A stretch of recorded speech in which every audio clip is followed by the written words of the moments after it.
Hello guys, in this video I'm gonna show you how to set drink water reminder on Android. So setting that reminder is pretty easy. First open Google Play Store. After that open the search bar and type here water reminder like this, and once you search for it then you should see this application. Open the first result. After that click on install to install the app on your mobile. Once the app is installed, click on open and then the app will be opened on your device. After that we need to click on let's go. Now we need to select the gender, so I'll select male, then click on next. Now set your weight, click on next again. Now choose your wake up time. After that click on next again. Now select your bed time and hit next.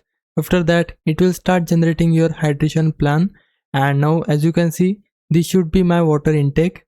Now we just have to click on next again, next, and now finally click on start. Now it will ask you to enable notifications to send you reminders, so just click on allow. After that go to settings.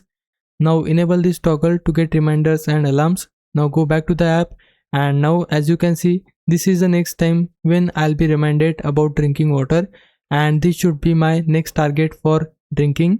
And if you want to see history for your daily averages and weekly averages, then just go to history from this tab. After that you can scroll down and see all of your averages in milliliters per day. So this is the app. Hope this helps. Leave a like and subscribe.